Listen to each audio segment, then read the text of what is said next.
नागलोक, एक अनसुनी दुनिया का रहस्य। आज हम आपको एक ऐसी दुनिया की सैर पर ले जाएंगे जो हमारी कल्पना से परे है। एक रहस्यमयी लोक जहां देवताओं को भी अनुमति लेकर प्रवेश करना पड़ता है। ऐसा कहते हैं कि जब रात अपने चरम पर होती है, जब हवाओं में प्राचीन तंत्र मंत्रों की गूंज घुलने लगती है और जब सर्पराज की स्तुति में अज्ञात स्वर वातावरण में फैलते हैं, तभी एक अलौकिक संसार का पर्दा उठता है। वह है नागलोक। सदियों से नागलोक के बारे में रहस्यमयी कहानियां कहीं और सुनी जाती रही हैं। क्या यह सच में अस्तित्व में है या फिर यह केवल पौराणिक कल्पना का एक हिस्सा है? क्या यह हमारी ही पृथ्वी के गर्भ में बसा हुआ कोई गुप्त लोक है या फिर यह ब्रह्मांड के किसी अन्य आयाम में स्थित एक रहस्यमय संसार है? यह यात्रा हमें उन छिपी हुई जगहों तक ले जाएगी जिनके बारे में माना जाता है कि वे नागलोक से जुड़ी हुई हैं। हम वाराणसी के नवापुरा में स्थित नागकूप के गहरे रहस्यों को खंगालेंगे, सतपुड़ा के घने जंगलों में छिपी प्राचीन गुफाओं का पता लगाएंगे और पुराणों में वर्णित पाताल लोक के गूढ़ रहस्यों को सुलझाने की कोशिश करेंगे। इस वीडियो को अंत तक जरूर देखिए, क्योंकि हम आपको वे रहस्य बताएंगे जिनकी चर्चा सदियों से गुप्त रूप से की जाती रही है। अगर आप हमारे चैनल पर नए हैं तो हमारे चैनल को सब्सक्राइब कर लीजिए और वीडियो को एक लाइक कर दीजिए। तो चलिए चलते हैं इस रहस्यमय पड़ताल पर।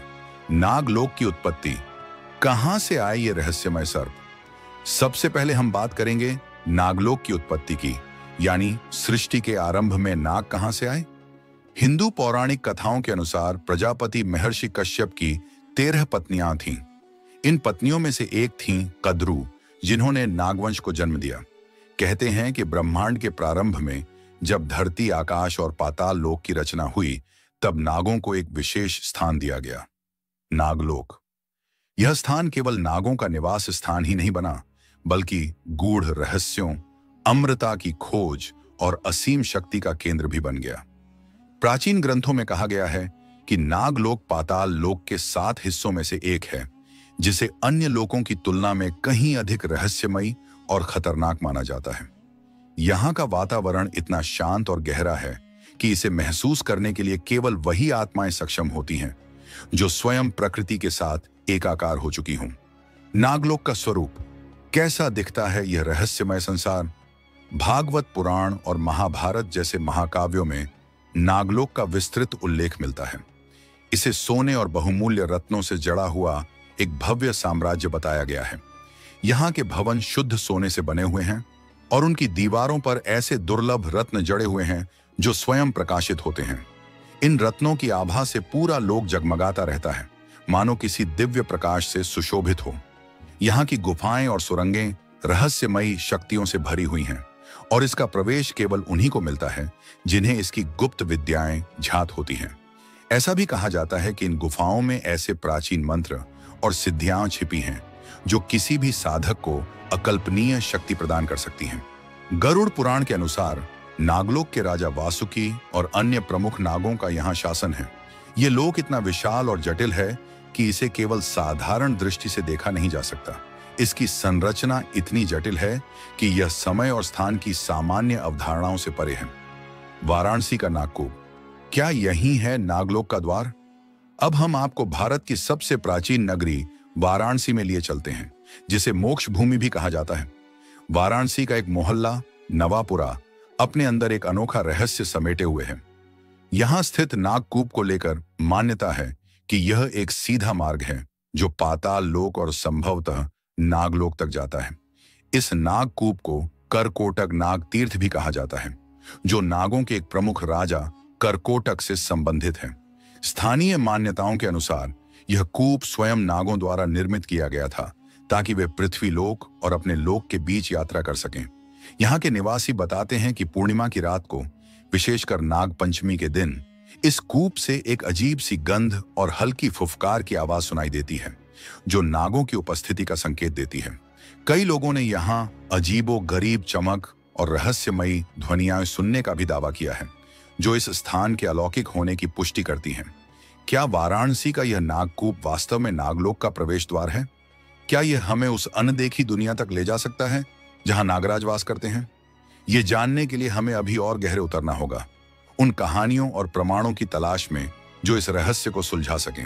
वाराणसी का रहस्यमय नागकूप, नागोक का प्रवेश द्वार। वाराणसी, जिसे काशी भी कहते हैं, एक ऐसी नगरी है जो अपने कण कण में अध्यात्म और रहस्य समेटे हुए है। इस पवित्र भूमि पर एक ऐसा कुआं है जिसकी गहराई का अनुमान आज तक कोई नहीं लगा पाया। यह नागकूप के नाम से जाना जाता है और सदियों से यह मान्यता रही है कि यह सीधे नागोक से जुड़ा है, नागों की उस गुप्त दुनिया से जहां अनगिनत रहस्य समाये हुए हैं। यह सिर्फ लोक कथाओं और धार्मिक ग्रंथों तक सीमित नहीं है, बल्कि इस स्थान पर घटने वाली असाधारण घटनाएं भी इसे एक जीवित रहस्य बनाती हैं। काशी खंड, स्कंद पुराण और अन्य प्राचीन ग्रंथों में नागों के अस्तित्व का स्पष्ट उल्लेख मिलता है और वाराणसी के इस कुएं को विशेष रूप से नागों की शक्ति का केंद्र बिंदु बताया गया है। कहा जाता है कि प्राचीन काल में यहाँ महर्षि अष्टावक्र और अन्य तपस्वियों ने कठोर साधना की थी और नाग जाति से गहरा संवाद स्थापित किया था। लोक कथाओं के अनुसार यह कुआं इतना गहरा था कि जब भी कोई इसके भीतर झांकता, उसे एक अनंत अंधकार और रहस्यमयी धुंध के सिवा कुछ नहीं दिखता था।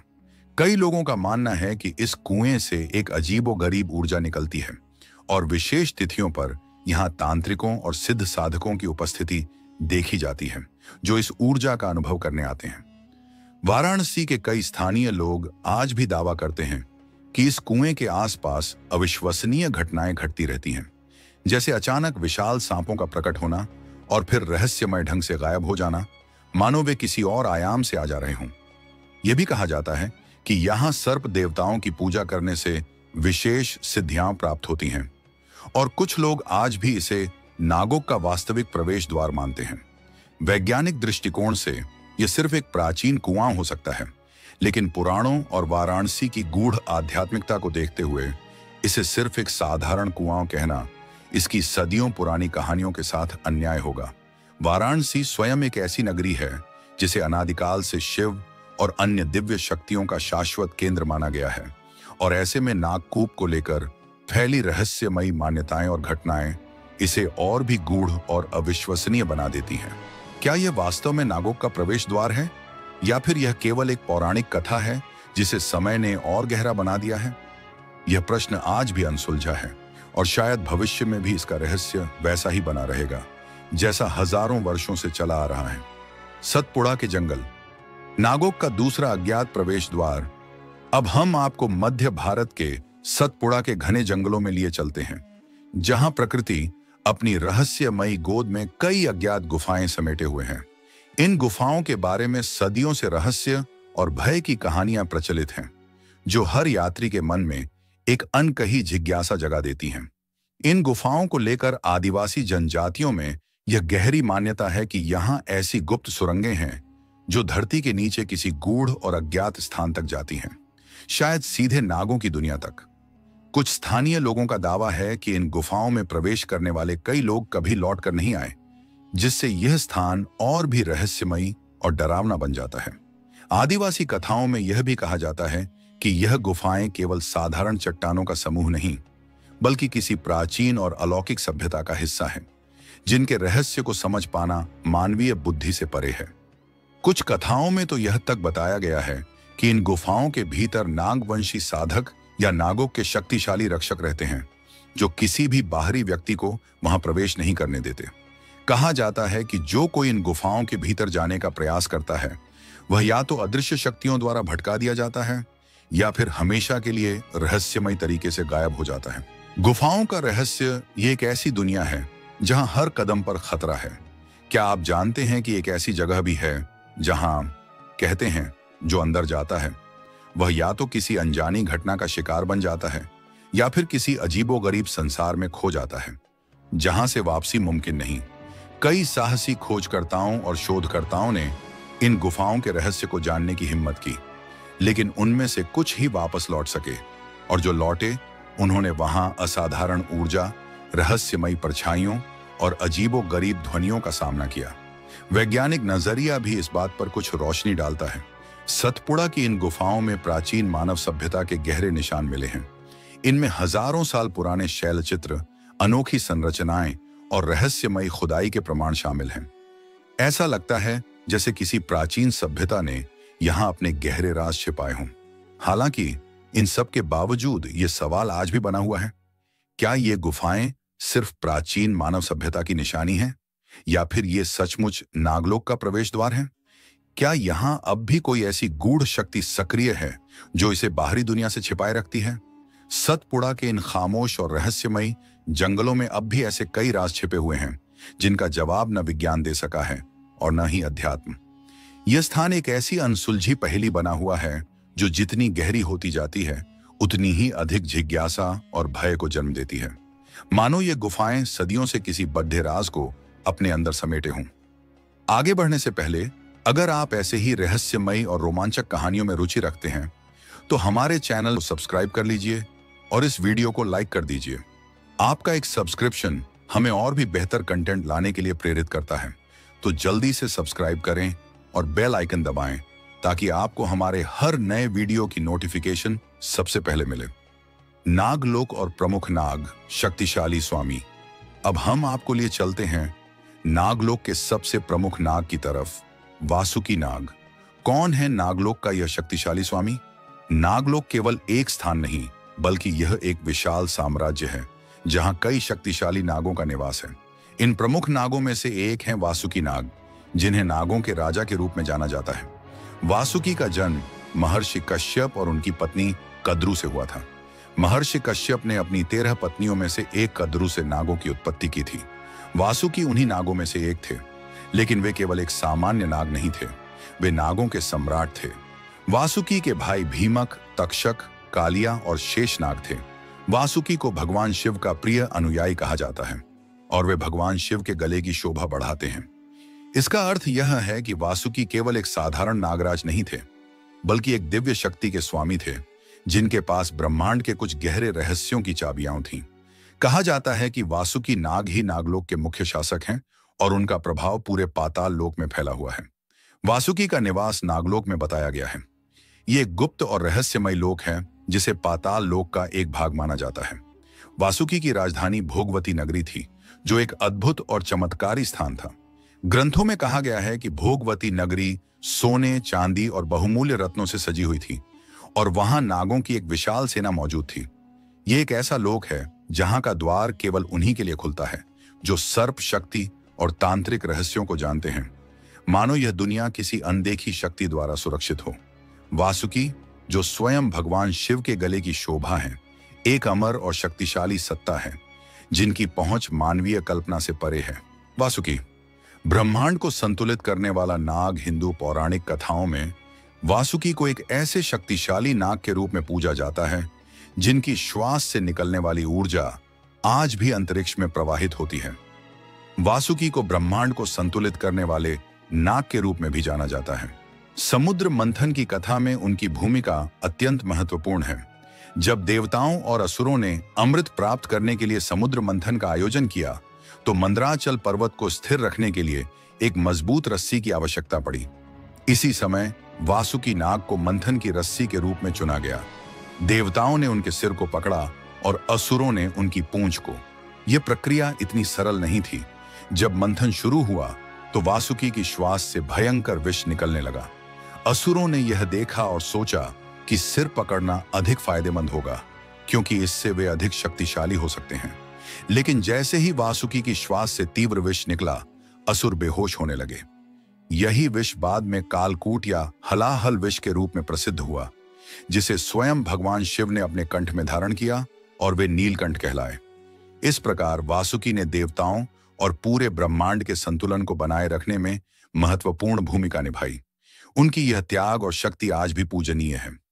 शेषनाग, अनंत रहस्य और महाप्रलय के स्वामी शेषनाग, जिन्हें अनंत नाग भी कहा जाता है, भगवान विष्णु के शैया स्वरूप में प्रसिद्ध हैं। यह माना जाता है कि वे नागों में सबसे रहस्यमय और शक्तिशाली हैं, जो पूरे ब्रह्मांड को अपनी कुंडली में बांध सकते हैं। शेषनाग केवल एक प्राणी नहीं, बल्कि स्वयं योग और तपस्या के प्रतीक हैं। जब उन्होंने देखा कि धरती अधर्म और अराजकता से भर गई है, तो उन्होंने स्वयं को मानव रूप में अवतरित किया। वे भगवान कृष्ण के बड़े भाई बलराम के रूप में प्रकट हुए। बलराम का हल और गदा यह संकेत देते हैं कि वे सृष्टि को संतुलित रखने और धरती का बोझ उठाने आए थे। शेषनाग केवल नागों के राजा ही नहीं, बल्कि ब्रह्मांड की नियंत्रण शक्ति भी हैं। उनकी हजारों फणों पर संपूर्ण पृथ्वी टिकी हुई है और जब वे अपने फणों को हिलाते हैं तो भूकंप और महाविनाश उत्पन्न होता है। किंवदंतियां कहती हैं कि जब वे सांस लेते हैं तो कालचक्र आगे बढ़ता है और जब वे ध्यानमग्न होते हैं तो समय ठहर जाता है। कहते हैं जब सृष्टि का प्रारंभ हुआ तब आदि पुरुष भगवान विष्णु ने अनंत जलराशि में लेटने के लिए एक दिव्य शैया का निर्माण किया। यह कोई साधारण शैया नहीं थी, बल्कि यह स्वयं शेषनाग थे जो अनंत काल तक सृष्टि के संचालन के साक्षी रहे। शेषनाग का महत्व और वर्तमान अस्तित्व, शेष का अर्थ ही होता है जो शेष रह जाए, यानी जब सब कुछ समाप्त हो जाएगा तब भी शेषनाग ही रहेंगे। ऐसा कहा जाता है कि शेषनाग आज भी पाताल लोक में ध्यानमग्न हैं और जब सृष्टि का अंत होगा तब वे अपनी सहस्त्र फणों से ब्रह्मांड को लपेटकर महाप्रलय की शुरुआत करेंगे। कुछ तांत्रिक और सिद्ध पुरुषों का मानना है कि शेषनाग की शक्ति को जागृत करने के लिए विशेष नाग साधना की जाती है, जिसमें साधक को पाताल लोक की अनदेखी गहराइयों तक जाना पड़ता है। यह प्रश्न आज भी हमारे मन में उत्पन्न होता है, क्या शेषनाग अब भी जागृत हैं? कई मान्यताएं और विश्वास उनके अस्तित्व और उनकी भूमिका पर प्रकाश डालते हैं, जो हमें ब्रह्मांड के रहस्यमय आयामों के बारे में सोचने पर मजबूर करते हैं। शेषनाग रहस्य और अनंतता का प्रतीक माना जाता है कि शेषनाग आज भी हिमालय के किसी गुप्त स्थान पर गहन योग निद्रा में लीन है। कुछ साधुओं ने दावा किया है कि उन्होंने अपनी ध्यान साधना में एक ऐसे विशाल नाग को देखा है जिसकी आभा सूर्य के तेज को भी फीका कर देती है। यह रहस्यमय प्रश्न आज भी अनुत्तरित है कि क्या शेषनाग कभी पुनः जागृत होंगे? क्या उनकी जागृति किसी महाप्रलय का संकेत होगी, या फिर वे केवल उन्हीं योगियों के समक्ष प्रकट होते हैं जो सच्चे साधक और ब्रह्मांड के गूढ़ रहस्यों को जानने की इच्छा रखते हैं? जो सृष्टि के आरंभ से हैं, वे ही सृष्टि के अंत के साक्षी होंगे। शेषनाग वास्तव में रहस्य, शक्ति और अनंतता के शाश्वत प्रतीक हैं। तक्षक, प्रतिशोध और मायाजाल का क्रूर नाग तक्षक महाभारत काल के सबसे क्रूर और भयावह नागों में से एक था, जिसकी कुटिलता और प्रतिशोध की कहानियां इतिहास के पन्नों में दर्ज हैं। वह नागलोक का एक शक्तिशाली नागराज था, जिसकी विषाक्त शक्ति इतनी प्रबल थी कि वह पल भर में किसी भी जीव को भस्म कर सकता था। यह घटना तब की है जब सम्राट परीक्षित, जो अर्जुन के पौत्र और अभिमन्यु के पुत्र थे, एक दिन शिकार के दौरान प्यास से व्याकुल होकर अर्षि शमीक के आश्रम पहुंचे। उन्होंने देखा कि अराशी समाधिस्थ थे और उनकी ओर कोई ध्यान नहीं दे रहे थे। अहंकार और क्रोध में आकर परीक्षित ने एक मृत सर्प को उनके गले में डाल दिया। जब अर्षि के पुत्र श्रृंगी को इसका पता चला तो उन्होंने अत्यंत क्रोधित होकर परीक्षित को श्राप दिया कि 7वें दिन तक्षक नाग उनके प्राण हर लेगा। इस भयावह श्राप से बचने के लिए परीक्षित ने अपनी राजधानी में एक अभेद्य महल बनवाया, जहां किसी भी सर्प का प्रवेश असंभव था। लेकिन तक्षक, जो अपने छल और मायाजाल के लिए प्रसिद्ध था, उसने यह सुनिश्चित कर लिया कि परीक्षित का अंत उसी के विष से होगा। उसने पहले राजमहल में प्रवेश करने का मार्ग खोजने के लिए कुछ ब्राह्मणों को अपने प्रभाव में लिया और फिर स्वयं एक छोटे कीट, कृमि के रूप में बदलकर महल के भीतर प्रवेश किया। जैसे ही उसने राजा के समीप पहुंचकर अपने असली विशाल रूप में प्रकट होकर उन्हें डसा, उसका जहर इतना प्रचंड था कि राजा परीक्षित ने तड़पते हुए वहीं प्राण त्याग दिए। कहा जाता है कि तक्षक का यह विष इतना घातक था कि उसने न केवल राजा के शरीर को जला दिया, बल्कि उनका सिंहासन भी नष्ट कर दिया। इसके बाद तक्षक का नाम पूरे आर्यावर्त में भय और रहस्य का प्रतीक बन गया। यही नहीं, आगे चलकर तक्षक ने अपनी नाग जाति की रक्षा के लिए कई अन्य षड्यंत्र भी किए, जिससे वह हमेशा रहस्य और रोमांच से जुड़ी कथाओं का एक अविस्मरणीय हिस्सा बना रहा। कालिया नाग, यमुना का विषैला आतंक। कालिया नाग यमुना नदी का एक अत्यंत विषैला और क्रूर नाग था, जिसका आतंक ब्रजभूमि के वासियों के लिए एक बड़ा अभिशाप बन गया था। ऐसा कहा जाता है कि कालिया नाग ने अपने विष से यमुना नदी के जल को इतना जहरीला बना दिया था कि उसमें रहने वाले जीव जंतु मरने लगे और जल अमृत के स्थान पर विष की धारा बन गया। उसके विषैले प्रभाव के कारण यमुना तट की हरियाली सूखने लगी और वहां का वातावरण अत्यंत भयावह हो गया। ब्रज के ग्वालों और गौंश के लिए यह एक बहुत बड़ी समस्या थी, क्योंकि जल के बिना जीवन असंभव था। यमुना का यह विषैला जल पीने से पशुधन और मनुष्य बीमार पड़ने लगे थे, जिससे ब्रज पर एक गहरा संकट छा गया था। कालिया नाग का अंत। बुराई पर अच्छाई की विजय। जब ब्रज में हाहाकार मचा था और यमुना का जल विषैला हो चुका था, तब भगवान श्री कृष्ण को इस विकट संकट का पता चला। उन्होंने इस बुराई को समूल नष्ट करने का निश्चय किया। एक दिन अपने बाल सुलभ क्रीधा में लीन वे अचानक यमुना की गहराई में कूद गए और सीधे कालिया नाग के भयानक लोक में जा पहुंचे। कालिया नाग ने अपने अहंकार में चूर होकर श्री कृष्ण को अपनी विशाल कुंडली में झकट लिया, परंतु यह उसकी सबसे बद्धी भूल थी। श्री कृष्ण ने अपनी अद्भुत और दिव्य शक्ति से स्वयं को तुरंत मुक्त किया। फिर उन्होंने उस विशाल नाग के फनों पर चढ़कर एक अलौकिक नृत्य आरंभ किया। उनके प्रत्येक पदचाप में ऐसी शक्ति थी कि कालिया नाग की सारी आसुरी शक्ति क्षीण होने लगी। उसका अभिमान चूर चूर हो गया। उसकी पत्नियां, नाग पत्नियां भयभीत होकर श्री कृष्ण के कमल चरणों में गिर पद्धी और अपने पति के जीवन की भीख मांगने लगीं। उनकी करुण पुकार सुनकर श्री कृष्ण ने उन्हें आशीर्वाद दिया और कालिया नाग को यमुना छोड़कर दूर रामेश्वरम के पवित्र समुद्र में जाने का आदेश दिया। कालिया नाग ने तुरंत श्री कृष्ण की आज्ञा स्वीकार की और सदा के लिए यमुना को छोड़कर चला गया।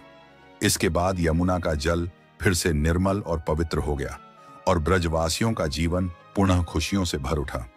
कालिया नाग की यह कथा बुराई पर अच्छाई की विजय और श्री कृष्ण की असीम अलौकिक शक्तियों का एक अद्भुत प्रमाण है, जो आज भी भक्तों के लिए अटूट आस्था और श्रद्धा का विषय बनी हुई है। नागलोक के रहस्यमय द्वार।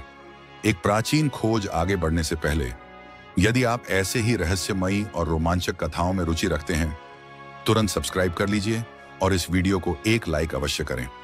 आपका एक सब्सक्रिप्शन और लाइक हमें और भी बेहतर कंटेंट बनाने के लिए प्रेरित करता है। तो देर किस बात की, जल्दी से सब्सक्राइब करें और बेल आइकन दबाएं ताकि आपको हमारे हर नए वीडियो की सूचना सबसे पहले मिले। अब सवाल यह उठता है कि नागलोक का प्रवेश द्वार कहां स्थित हो सकता है? क्या यह किसी गुप्त स्थान पर छिपा हुआ है जिसकी हमें कल्पना भी नहीं? प्राचीन ग्रंथों और लोक कथाओं के अनुसार नागलोक एक अत्यंत रहस्यमयी लोक है जहां नागों का वास होता है। यह स्थान पृथ्वी के गहरे स्तरों में स्थित बताया जाता है और इसके कई गुप्त प्रवेश द्वार होने की मान्यता है। पुराणों में वर्णन मिलता है कि यह स्थान धरती के अंदर ही कहीं स्थित है और इसके कुछ विशेष द्वार हिमालय, दक्षिण भारत और अन्य गूढ़ स्थलों पर मौजूद हो सकते हैं। मानसरोवर झील, तिब्बत। आध्यात्मिक प्रवेश द्वार। हिमालय में स्थित मानसरोवर झील रहस्य और आध्यात्मिकता का एक अद्वितीय केंद्र मानी जाती है। यह झील कैलाश पर्वत के निकट स्थित है, जो स्वयं भगवान शिव का पावन निवास स्थान माना जाता है। कई प्राचीन ग्रंथों में उल्लेख मिलता है कि कैलाश पर्वत और मानसरोवर झील के नीचे एक गुप्त मार्ग है जो सीधा नागलोक तक जाता है। कुछ सिद्ध साधक और तिब्बती भिक्षु तो यह भी मानते हैं कि यहाँ से एक रहस्यमयी जल मार्ग नागलोक को जोड़ता है, जहां सामान्य व्यक्ति प्रवेश नहीं कर सकता। यह स्थान अपने आप में ही कई अनसुलझे रहस्यों को समेटे हुए है। श्रीशैलम, आंध्र प्रदेश। गुफाओं का रहस्य। श्रीशैलम आंध्र प्रदेश में स्थित भारत के प्रमुख ज्योतिर्लिंग स्थलों में से एक है, जो भगवान मल्लिकार्जुन शिव का पावन धाम है।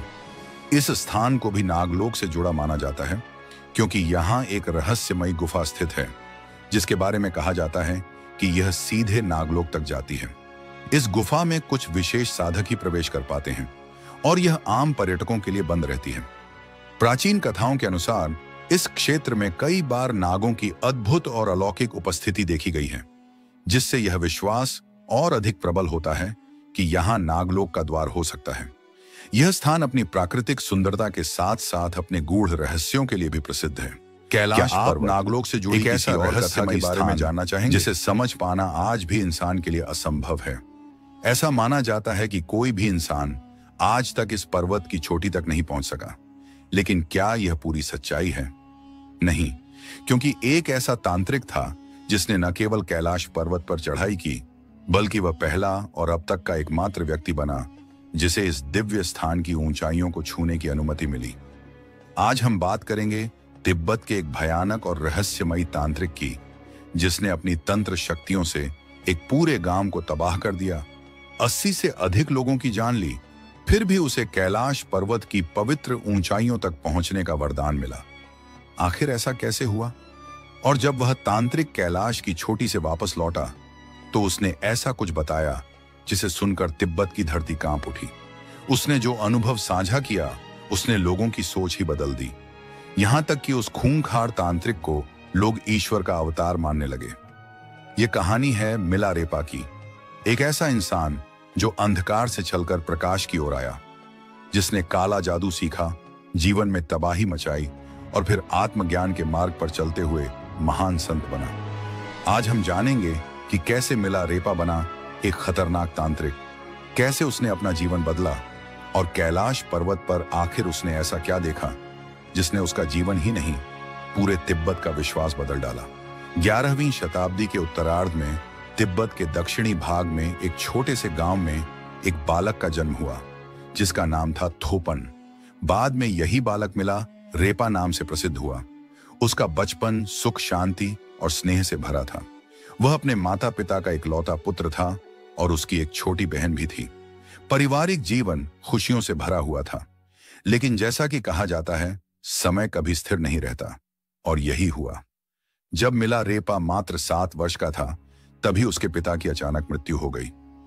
मृत्यु से पहले पिता ने एक वसीयत लिखी थी, जिसमें चाचा चाची को यह जिम्मेदारी दी गई थी कि जब तक मिला बड़ा न हो जाए, वे उसकी मां और परिवार की देखरेख करें और संपत्ति की रक्षा करें। लेकिन पिता की चिता ठंडी भी नहीं हुई थी कि चाचा चाची ने अपना असली रूप दिखा दिया। उन्होंने सारी संपत्ति हड़प ली और मिलारेपा व उसकी मां और बहन को नौकर बनाकर रख दिया।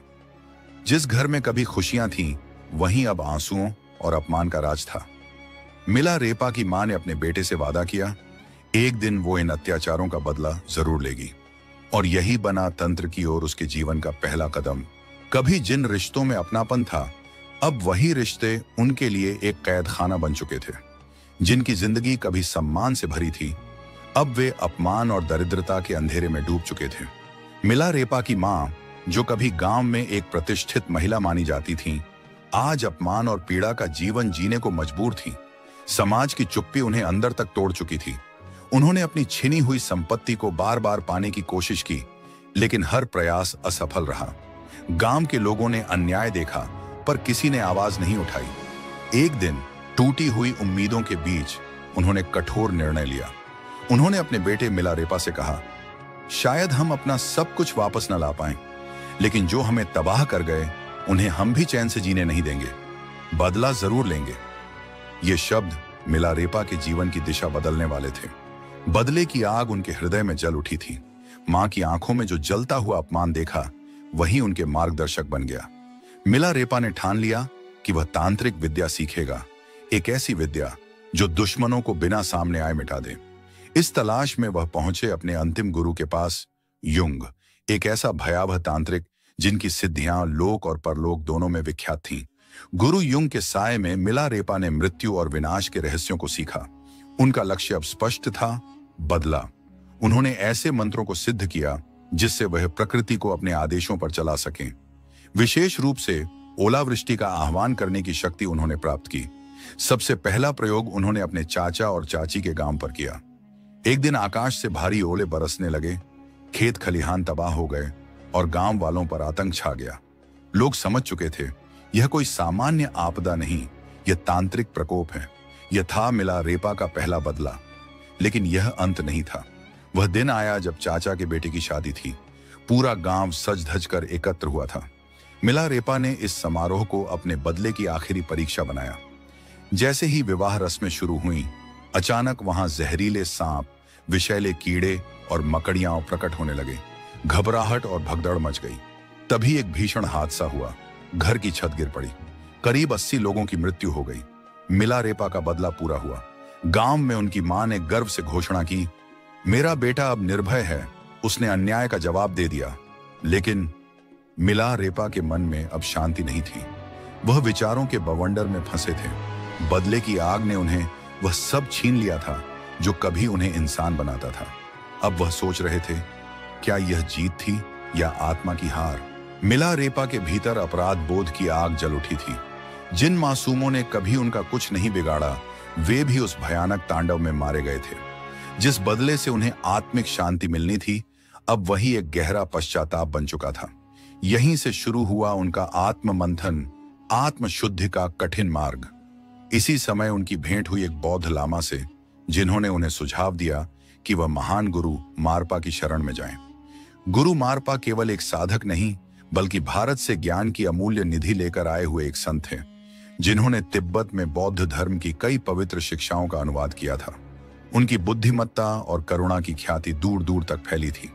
जब मिला रेपा गुरु मारपा के गांव पहुंचे तो उनका स्वागत किसी संत की तरह नहीं, बल्कि एक कठोर परीक्षा से हुआ।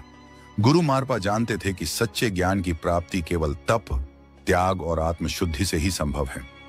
उन्होंने मिलरेपा को भयंकर श्रम की साधना में झोंक दिया। कभी ऊंचे पहाड़ों से भारी पत्थर लाना, तो कभी उन्हें दुर्गम स्थानों तक पहुंचाना। हर दिन की यह कठिन तपस्या भले शरीर को थका देती, लेकिन आत्मा को एक एक कर सभी पुराने दोषों से मुक्त कर रही थी। धीरे धीरे मिलरेपा ने गुरु की शिक्षाओं को न केवल सुना, बल्कि जीवन में उतारना शुरू किया। उनकी साधना अब सिर्फ शक्ति के लिए नहीं, आत्मा के शुद्धिकरण के लिए थी। गुरु मारपा की कठिन परीक्षाओं ने उन्हें एक नए मोड़ पर ला खड़ा किया, जहां शक्ति से अधिक करुणा और तंत्र से अधिक आत्मज्ञान का महत्व था। साधना के वर्षों बाद मिलारेपा ने बौद्ध धर्म के गूढ़ तत्वों को आत्मसात किया। उन्होंने अपने अतीत के पापों को स्वीकारा और उनके लिए गहन प्रायश्चित किया। अब वे वही तांत्रिक नहीं रहे जो विनाश की राह पर थे। अब वे एक संत बन चुके थे, जिनके अंदर ज्ञान, करुणा और आत्म शांति का प्रकाश था। यहीं से शुरू होती है उनके जीवन की अगली और अद्भुत यात्रा, कैलाश पर्वत की ओर। तिब्बत में स्थित कैलाश पर्वत न केवल हिंदू धर्म, बल्कि बौद्ध, जैन और बोन धर्मों में भी पवित्र माना जाता है। शिव पुराण, स्कंद पुराण और मत्स्य पुराण जैसे कई ग्रंथों में कैलाश खंड के रूप में इसकी महिमा का वर्णन मिलता है। मान्यता है कि यही भगवान शिव का दिव्य निवास है, जहां वे अपने परिवार और गणों के साथ साक्षात रहते हैं। मिलारेपा ने 1093 ईस्वी में इस रहस्यमयी पर्वत की यात्रा शुरू की। यह यात्रा सिर्फ एक भौतिक चढ़ाई नहीं थी, बल्कि आत्मा के उच्चतम शिखर तक पहुंचने की कोशिश थी। यात्रा के दौरान उन्हें भेंट हुई एक और विलक्षण आत्मा से, नरोबाण नामक एक प्रसिद्ध बौद्ध प्रचारक। नरोबाण ने मिला रेपा को एक चुनौती दी, जो पहले कैलाश पर्वत की चोटी तक पहुंचेगा वही सच्चा साधक कहलाएगा। अब यह सिर्फ एक चढ़ाई नहीं थी, यह एक आध्यात्मिक दौड़ थी, जो न केवल शरीर की ताकत बल्कि आत्मा की गहराई की परीक्षा लेने वाली थी। जो भी कैलाश पर्वत की चोटी तक पहुंचेगा, उसे इस पवित्र धाम पर आध्यात्मिक अधिकार प्राप्त होगा। यह कोई साधारण चुनौती नहीं थी, बल्कि एक आध्यात्मिक युद्ध की घोषणा थी। नरोबान जी ने तुरंत ही पर्वत की कठिन चढ़ाई शुरू कर दी। वे निरंतर आगे बढ़ते रहे, बर्फीले तूफानों और तीव्र हवाओं को चीरते हुए। दूसरी ओर मिलारेपा कुछ समय के लिए ध्यान मुद्रा में स्थिर हो गए, जैसे वह पर्वत की आत्मा से संवाद कर रहे हों। जब नरोबान जी चोटी के समीप पहुंचे, तभी सूर्य की पहली किरण उनके चेहरे पर पड़ी। यह कोई साधारण प्रकाश नहीं था। वह किरण इतनी तीव्र, इतनी तेजस्वी थी कि उनकी आंखें झपकने लगीं और वे पीछे हटने को मजबूर हो गए। इसी क्षण मिलारेपा ध्यान से उठे और बिना किसी अवरोध के चोटी की ओर बढ़ चले। अंततः वे नरोबान जी से पहले कैलाश की चोटी पर पहुंच गए। यह केवल शारीरिक विजय नहीं थी, यह मिलारेपा की आत्मिक शक्ति और सिद्धियों की विजय थी। यह पर्वतारोहण एक रहस्य बन गया, एक आध्यात्मिक लीला। चोटी पर पहुंचकर मिलारेपा ने कुछ ऐसे अनुभव किए जिन्हें शब्दों में पिरोना असंभव है। उन्होंने कहा, कैलाश पर्वत साधारण मानव के लिए नहीं है, यह स्वयं महादेव का निवास है। यहां आकर चढ़ाई करना शिव की तपस्या में विघ्न डालने जैसा पाप है। मिलारेपा का यह संदेश आज भी कैलाश यात्रियों के लिए एक चेतावनी है। केवल वही यहां चढ़ने का प्रयास करें जो आत्मा की गहराइयों में उतर चुके हों, जिन्होंने साधना की चरम सीमाएं छू ली हों। एक और रहस्य यह है कि कैलाश पर्वत की तलहटी में समय की गति सामान्य नहीं है। ऐसा कहा जाता है कि यहाँ एक दिन धरती के 1 माह के बराबर होता है। अर्थात यहाँ यदि आप एक दिन रुकें तो आपके शरीर पर 1 महीने का असर दिखेगा। वैज्ञानिक भाषा में इसे फास्ट एजिंग कहा जाता है, यानी शरीर की कोशिकाएं अत्यधिक तेजी से क्षरण करती हैं। उदाहरण के लिए, यदि सामान्यतः 1 महीने में नाखून 4 बार काटने पड़ते हैं, तो यहाँ एक ही दिन में 4 बार काटने की जरूरत पड़ सकती है। कैलाश की इस दिव्य यात्रा के बाद मिलारेपा की साधना एक नए शिखर पर पहुंच गई। उन्होंने आत्मज्ञान की वो ऊंचाइयां छू ली जहां से जीवन और मृत्यु का भेद मिट जाता है। उन्होंने अपने शिष्यों को भी ध्यान, तपस्या और गूढ़ विद्याओं की शिक्षा दी ताकि वे भी आत्मा की रोशनी में प्रवेश कर सकें। इन्हीं आध्यात्मिक उपलब्धियों के बाद शुरू हुआ उनके जीवन का अंतिम अध्याय। एक दिन उन्हें एक ग्रामीण विवाह समारोह में आमंत्रित किया गया। उनके स्वागत के लिए एक विशेष आसन सजाया गया। उसी समारोह में एक धनवान पंडित भी उपस्थित था जो मिलारेपा की ख्याति से ईर्ष्या करता था। तैयारियों को देखकर हर कोई चकित था। जब मिलारेपा ध्यानमग्न मुद्रा में उस आसन पर बैठे तो वहां उपस्थित एक घमंडी पंडित ने व्यंग्य से कहा, इस भिक्षु के लिए इतनी भव्य तैयारी, क्या यह मुझसे बड़ा ज्ञानी है? पंडित सीधे मिलारेपा के पास आया और अहंकार में डूबे स्वर में बोला, मैंने सुना है कि तुम बहुत ज्ञानी हो, तो इन ग्रंथों को पढ़कर साबित करो कि तुम्हारा ज्ञान कितना गहरा है। मिलारेपा ने शांत स्वर में उत्तर दिया, सच्चा ज्ञान किताबों से नहीं, अनुभव और आत्म साक्षात्कार से आता है, इसलिए मैं इन सांसारिक पुस्तकों को नहीं पढ़ता। पंडित हंसा और बोला, मैं जानता था कि तुम यही कहोगे, मैं तो तुम्हारा सच सामने लाने ही आया हूं। वह बदतमीजी से बोलने लगा जिससे उपस्थित लोग असहज हो गए। कुछ लोगों ने उसे रोकने की कोशिश की, लेकिन वह और अधिक क्रोधित होकर वहां से चला गया। उसके भीतर अब ईर्ष्या और द्वेष की आग जल उठी थी। उसने बदले की भावना से एक षड्यंत्र रचा, मिलारेपा की हत्या का। एक गरीब महिला को लालच देकर उसने कहा, अगर तुम मिलारेपा को यह विष मिला दही खिला दो तो मैं तुम्हें हीरे का हार दूंगा और शादी का वादा भी करता हूं। लालच में आकर वह महिला विष भरा दही लेकर मिलारेपा के पास पहुंची, लेकिन जैसे ही मिलारेपा ने उसे देखा वे मुस्कुराए और बोले, मैं यह दही अवश्य खाऊंगा, पर पहले वह हीरे का हार तो ले आओ, क्योंकि शादी का वादा तो केवल एक झूठ है। महिला डर के मारे लौट गई और पंडित को सब कुछ बता दिया। तब पंडित ने हार उसे सौंपा और फिर से भेजा। इस बार वह हार लेकर आई और मिलारेपा ने मुस्कुराकर वह विषयुक्त दही स्वीकार कर लिया। जैसे ही उन्होंने दही खाया, महिला रोते हुए उनके चरणों में गिर पड़ी और क्षमा मांगने लगी। मिलारेपा ने स्नेह से कहा, डर मत, मेरा समय पूरा हो गया है। यह केवल देह का अंत है, आत्मा का नहीं। वह महिला जो एक षड्यंत्र का हिस्सा बनी थी, अब मिलारेपा की शिष्या बन गई। मिलारेपा ने अपने सभी शिष्यों को एकत्र किया और कहा, मैं शीघ्र ही इस शरीर को त्यागने वाला हूं। मेरे अंतिम संदेश को सुनने स्वयं देवगण भी प्रतीक्षा कर रहे हैं। आकाश से पुष्पों की वर्षा होने लगी, सुगंधित हवाएं बहने लगीं और दिव्य संगीत गूंजने लगा। ऐसा प्रतीत हो रहा था मानो स्वयं सृष्टि उन्हें विदा देने आई हूं। अब आइए जानते हैं कुछ अनसुने तथ्य मिलारेपा के बारे में। मिलारेपा का अर्थ है कॉटन क्लैड, यानी सूती वस्त्र धारण करने वाला। वे सदा एक पतले सफेद वस्त्र में लिपटे रहते, जिसे रेपा कहा जाता है। यहां तक कि कठोर सर्दियों में भी वे ऐसा ही वस्त्र पहनते थे। उनकी तपस्या इतनी गहन थी कि बर्फीली गुफाओं में केवल बिच्छू घास खाकर जीवित रहे। इसी कारण कई चित्रों में उन्हें हरी त्वचा वाला दर्शाया गया है।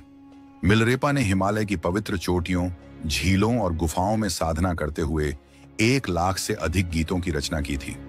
ये गीत उनके आत्मबोध, ध्यान और अनुभव की गाथाएं हैं जो आज भी साधकों को राह दिखाते हैं। तो यह थी संत मिलारेपा की प्रेरणादायक गाथा, जो सिखाती है कि सच्चा ज्ञान न किताबों में है न पद में, वह तो आत्मा की गहराइयों से प्राप्त होता है। अपने विचार हमें कमेंट में जरूर बताएं। मिलते हैं जल्द ही एक नए प्रेरणादायक वीडियो में। जय हिंद, जय भारत। कैलाश पर्वत, एक अनसुलझा रहस्य जो विज्ञान की समझ से भी परे है। कैलाश पर्वत एक ऐसा स्थान जो सदियों से रहस्यों में डूबा हुआ है। यहाँ की कहानियां सिर्फ पौराणिक ग्रंथों तक ही सीमित नहीं हैं, बल्कि आधुनिक विज्ञान भी इस पर्वत के रहस्यों को समझने में असमर्थ है।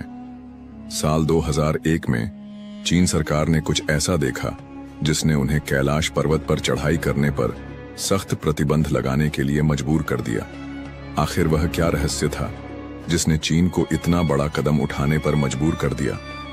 क्यों इस पर्वत की चोटी तक कोई नहीं पहुंच सकता? आज तक दुनिया की सबसे ऊंची चोटी माउंट एवरेस्ट पर हजारों पर्वतारोही सफलतापूर्वक चढ़ चुके हैं, लेकिन कैलाश पर्वत पर चढ़ने का प्रयास करने वाले या तो रास्ते में ही दम तोड़ देते हैं या फिर कुछ वर्षों के भीतर रहस्यमयी परिस्थितियों में मृत्यु को प्राप्त हो जाते हैं।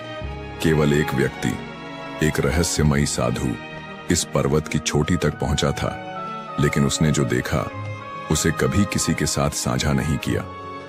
कैलाश पर्वत पर क्यों बढ़ती है उम्र की रफ्तार? विज्ञान कहता है कि पृथ्वी पर समय की गति हर जगह समान होती है, लेकिन कैलाश पर्वत पर समय कुछ और ही कहानियां बयां करता है।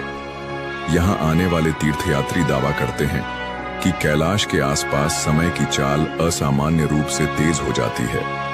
कई साधु यह भी मानते हैं कि यहाँ एक अलौकिक ऊर्जा प्रवाहित होती है, जिससे यहाँ मौजूद किसी भी जीव की उम्र दोगुनी रफ्तार से बढ़ने लगती है।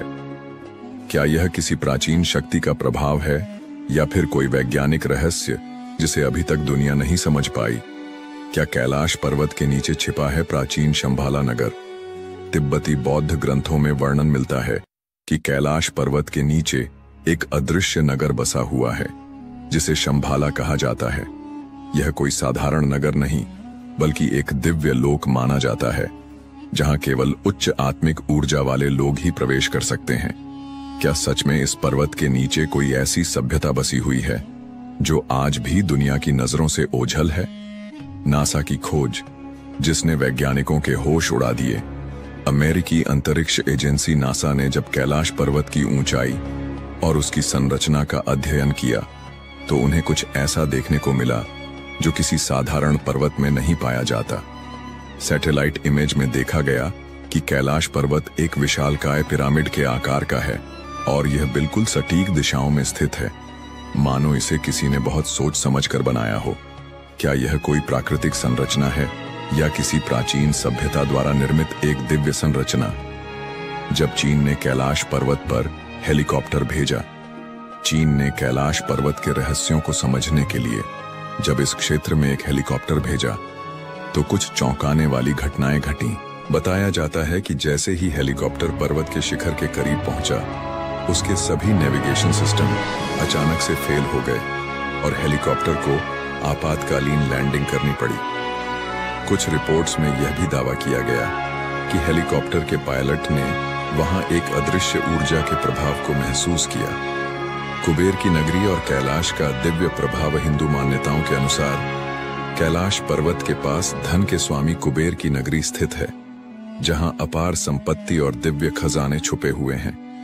यह भी कहा जाता है कि जो कोई भी इस पर्वत के आसपास आध्यात्मिक साधना करता है, उसे दिव्य दृष्टि प्राप्त होती है और उसकी सभी इच्छाएं पूरी हो जाती हैं।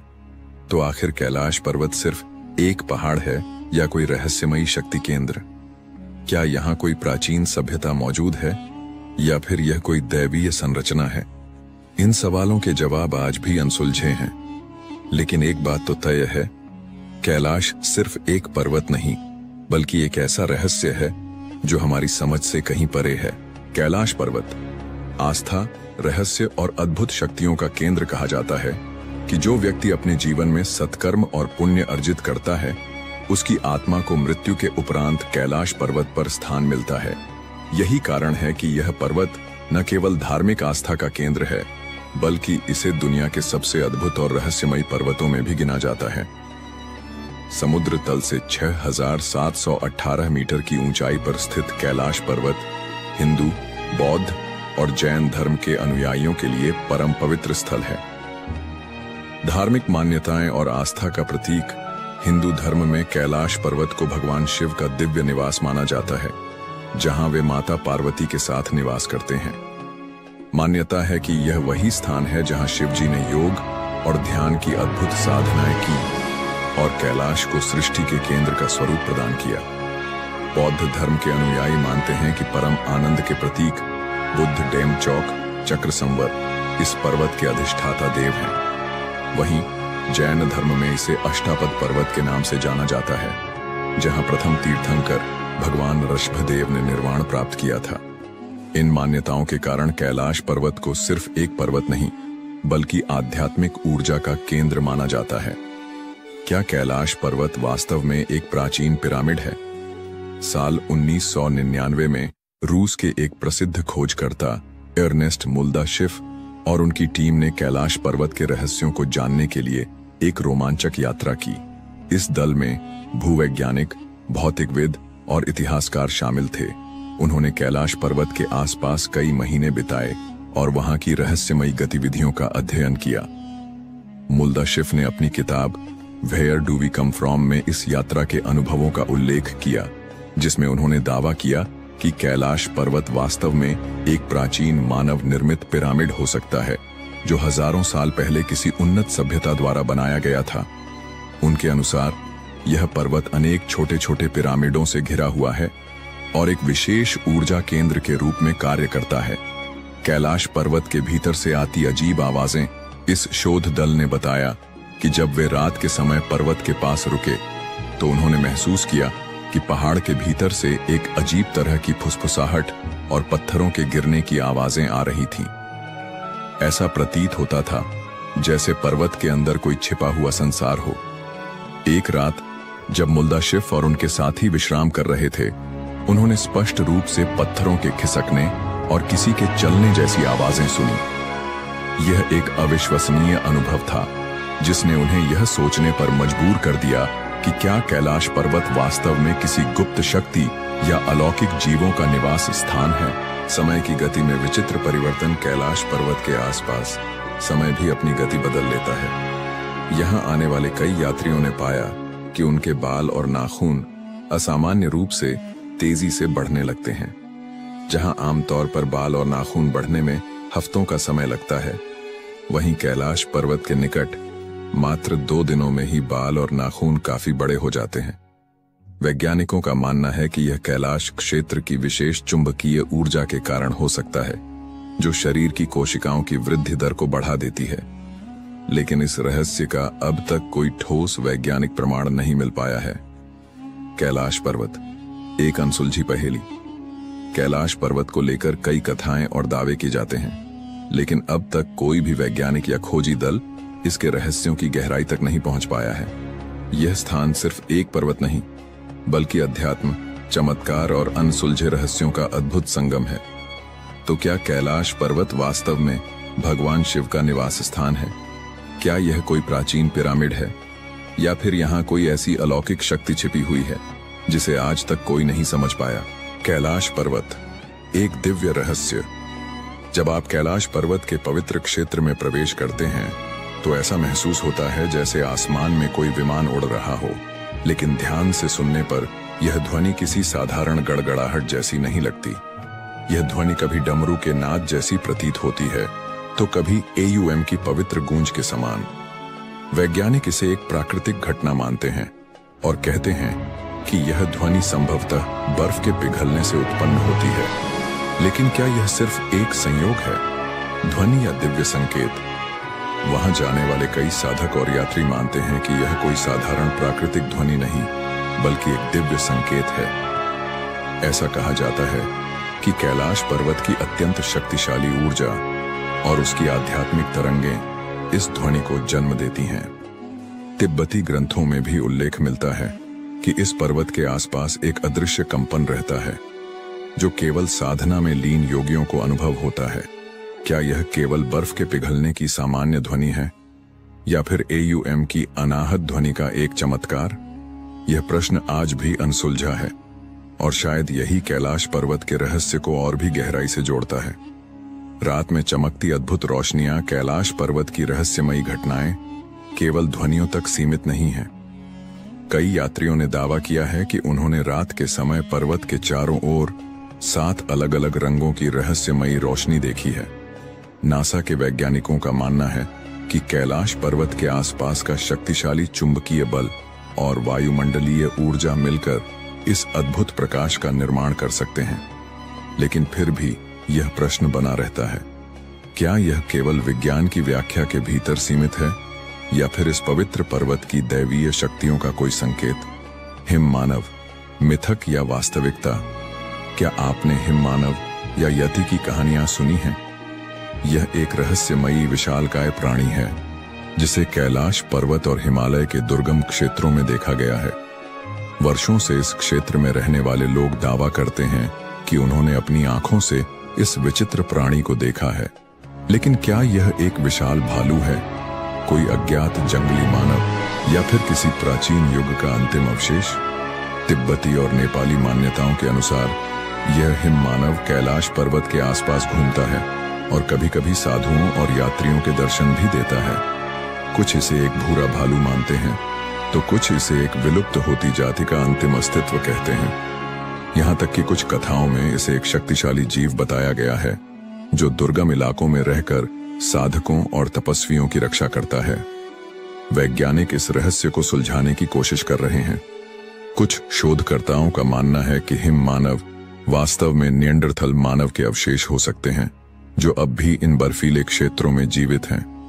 लेकिन यह केवल एक परिकल्पना है, क्योंकि आज तक हिम मानव के कोई ठोस प्रमाण नहीं मिले हैं। क्या कैलाश पृथ्वी का केंद्र बिंदु है? कई प्राचीन ग्रंथों और धार्मिक मान्यताओं के अनुसार कैलाश पर्वत को अक्षमहोर एक्सिस मुंडी कहा जाता है।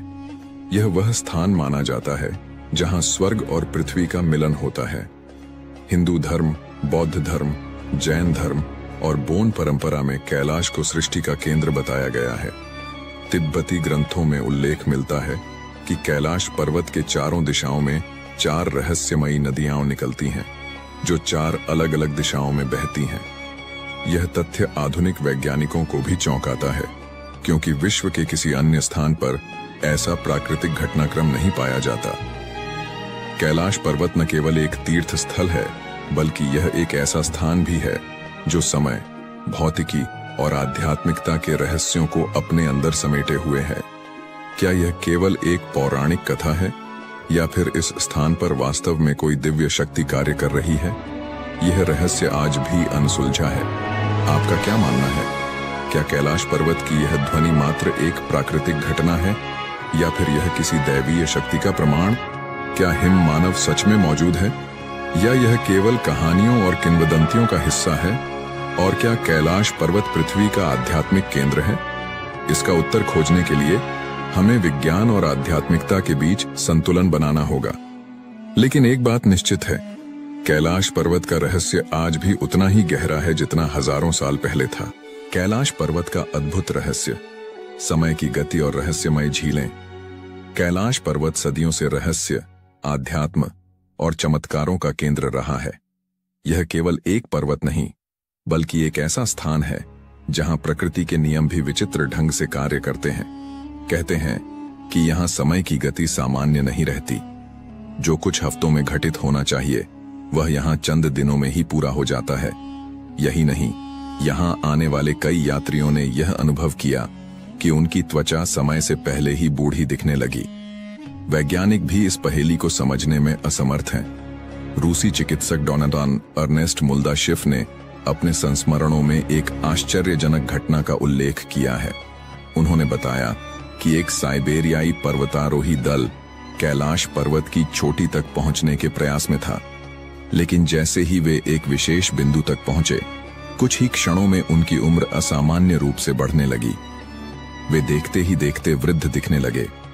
इससे भी अधिक आश्चर्य की बात यह थी कि उस घटना के बाद उन पर्वतारोहियों की उम्र इतनी तेजी से बढ़ी कि महज 1 वर्ष के भीतर ही वे मृत्यु को प्राप्त हो गए।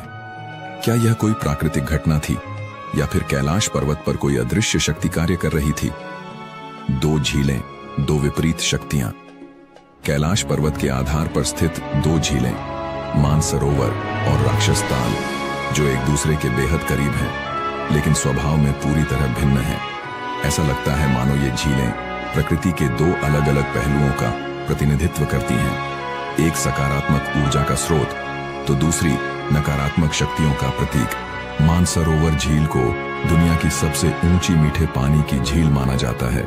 इसका पानी निर्मल, शांत और जीवनदायिनी ऊर्जा से भरा हुआ है। झील का आकार गोल है जो सूर्य की आकृति को दर्शाता है और इसका जल इतना शुद्ध है कि इसमें स्नान करने से आत्मा तक पवित्र हो जाती है। आश्चर्य की बात यह है कि इतनी ऊंचाई पर स्थित होने के बावजूद यह झील कभी जमती नहीं और इसके जल में लहरें नहीं उठती। ऐसा माना जाता है कि इस झील के पास ध्यान करने से आत्मिक शांति की अनुभूति होती है। इसके ठीक विपरीत स्थित राक्षस ताल एक खारे पानी की झील है जहां जीवन का कोई अस्तित्व नहीं है। ये हमेशा अशांत रहती है, जैसे किसी दैवीय क्रोध या रहस्यमय शक्ति से ग्रसित हो। पौराणिक कथाओं के अनुसार यह झील रावण से जुड़ी हुई है। कहा जाता है कि कैलाश पर्वत पर भगवान शिव की तपस्या करने से पहले रावण ने इसी झील में स्नान किया था। जैसे ही उसने इसमें डुबकी लगाई, झील की ऊर्जा बदल गई और इसमें आसुरी शक्तियों का प्रभाव बढ़ गया। इसके बाद रावण की सोच में भी बदलाव आ गया और उसने अपनी इच्छाओं की पूर्ति के लिए शिव जी को प्रसन्न करने का कठोर संकल्प लिया। ये सोचने वाली बात है कि एक ही क्षेत्र में स्थित दो झीलें इतनी अलग क्यों हैं? क्या यह महज एक संयोग है या फिर कैलाश पर्वत की दिव्यता का कोई गूढ़ रहस्य? रहस्यमय ध्वनि और अनसुनी घटनाएं जो लोग कैलाश पर्वत और मानसरोवर झील के करीब जाते हैं, वे अक्सर एक अनोखी ध्वनि सुनने की बात कहते हैं। यह ध्वनि किसी पवित्र मंत्र या गूंजती हुई ओमकार की तरह प्रतीत होती है। वैज्ञानिक इसे प्राकृतिक घटनाओं का परिणाम मानते हैं, लेकिन कई साधु और तपस्वी इसे देवताओं की उपस्थिति का संकेत बताते हैं। इसके अलावा कुछ तीर्थयात्रियों ने यह भी दावा किया है कि जब वे कैलाश पर्वत की परिक्रमा कर रहे थे तो उन्होंने रहस्यमय छायाओं और प्रकाश पुंजों को देखा। कुछ लोगों का मानना है कि यह देवताओं का निवास स्थान है, जहां आम मनुष्यों का पहुंचना संभव नहीं। क्या कैलाश पृथ्वी पर एक दिव्य लोक है? कई विद्वानों और आध्यात्मिक गुरुओं का मानना है कि कैलाश पर्वत केवल एक भौगोलिक संरचना नहीं, बल्कि एक दिव्य लोक है। यहाँ ब्रह्मांड की ऊर्जाएं कार्यरत हैं, जो साधारण मानव इंद्रियों से परे हैं। इस स्थान का रहस्य समय की गति में विचित्र बदलाव और दो झीलों की अद्भुत भिन्नता यह सिद्ध करती है कि कैलाश पर्वत केवल एक पर्वत नहीं, बल्कि स्वयं एक चमत्कारी शक्ति है। आपका क्या मानना है? क्या कैलाश पर्वत सच में एक अदृश्य शक्ति का केंद्र है, या यह महज हमारी कल्पना का हिस्सा है? रहस्यमय कैलाश पर्वत, जहां विज्ञान भी चौंक जाता है। कैलाश पर्वत, जिसे भगवान शिव का दिव्य निवास कहा जाता है, सदियों से आस्था, रहस्य और अध्यात्म का केंद्र बना हुआ है। इस पवित्र पर्वत पर चढ़ाई करने की अंतिम कोशिश वर्ष 2001 में हुई थी, जब चीन ने अपनी ओर से स्पेन की एक पर्वतारोही टीम को इसकी चोटी तक पहुंचने की अनुमति दी थी। लेकिन आश्चर्य की बात यह है कि अत्याधुनिक उपकरणों और पूरी तैयारी के बावजूद यह टीम भी कैलाश की चोटी तक नहीं पहुंच सकी। ऐसा कहा जाता है कि यह केवल एक पर्वत नहीं, बल्कि एक दैवीय शक्ति का केंद्र है, जहां साधारण मानव के लिए प्रवेश करना संभव नहीं। इसी मान्यता के चलते चीन ने भी इस पर्वत पर चढ़ाई करने पर पूरी तरह से प्रतिबंध लगा दिया। क्यों है कैलाश पर्वत अद्भुत?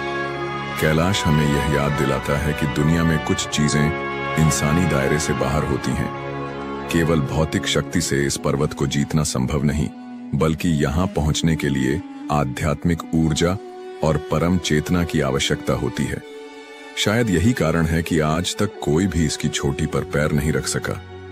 कैलाश की रहस्यमयी छाया, स्वस्तिक और AUM का प्रकट होना, कैलाश पर्वत पर घटने वाली कुछ घटनाएं विज्ञान को भी चुनौती देती हैं। जब सूर्य इस पर्वत के पीछे ढलता है तो इसकी छाया में एक अद्भुत स्वस्तिक का प्रतीक उभरता है।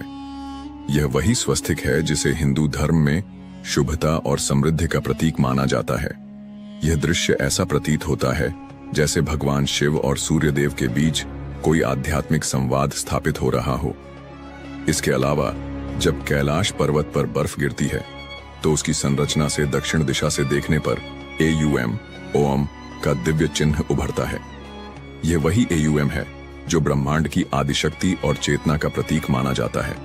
इस दृश्य को देखकर ऐसा लगता है मानो स्वयं प्रकृति और आध्यात्मिकता का संगम इस पर्वत पर सजीव हो उठा हो। क्या कैलाश पर्वत स्वर्ग की सीढ़ी है? प्राचीन ग्रंथों में कहा गया है कि कैलाश पर्वत केवल एक पर्वत नहीं, बल्कि स्वर्ग और पृथ्वी के बीच एक पवित्र धुरी है। रामायण के अनुसार रावण ने इस पर्वत पर स्वर्ग तक पहुंचने के लिए एक सीढ़ी बनाने का प्रयास किया था। हालांकि भगवान शिव की कृपा से यह प्रयास असफल रहा। महाभारत में भी इसका उल्लेख मिलता है, जहां पांडव और द्रौपदी मोक्ष प्राप्ति के लिए कैलाश पर्वत की ओर बढ़ते हैं, यह माना जाता है कि जो भी इस पर्वत के रहस्यों को समझने और आत्मसात करने में सफल होता है, वह जन्म मृत्यु के चक्र से मुक्त होकर परम धाम की ओर चला जाता है। क्या कैलाश एक ऊर्जा स्तंभ है? कुछ वैज्ञानिकों का मानना है कि कैलाश पर्वत केवल एक साधारण पर्वत नहीं, बल्कि एक ऊर्जा स्तंभ, एनर्जी एक्सिस है, जिससे एक अदृश्य कंपन, वाइब्रेशनल फ्रीक्वेंसी निकलता है। कुछ लोगों का तो यह भी दावा है कि कैलाश पर्वत के पास पहुंचने पर समय का एहसास बदलने लगता है। यात्री बताते हैं कि यहाँ घड़ियां तेज चलने लगती हैं, शरीर पर अजीब ऊर्जा का प्रभाव महसूस होता है और यहाँ तक कि कई लोगों के बाल और नाखून असामान्य रूप से तेजी से बढ़ने लगते हैं। क्या कैलाश इंसान की पहुंच से परे रहेगा? इतिहास गवाह है कि जितनी भी पर्वतारोहण टीमों ने कैलाश की चोटी पर पहुंचने की कोशिश की, उन्हें किसी न किसी अदृश्य शक्ति ने रोक दिया। यह केवल एक साधारण पहाड़ नहीं, बल्कि शिव का धाम है, जहां प्रवेश करने के लिए केवल शारीरिक बल नहीं, बल्कि आध्यात्मिक शुद्धता की आवश्यकता होती है। शायद यही कारण है कि आज तक कोई भी इस पर्वत की चोटी पर कदम नहीं रख सका। तो क्या कैलाश हमेशा के लिए मानव सभ्यता की पहुंच से परे रहेगा, या फिर भविष्य में कोई इसका रहस्य खोल सकेगा? यह तो आने वाला समय ही बताएगा।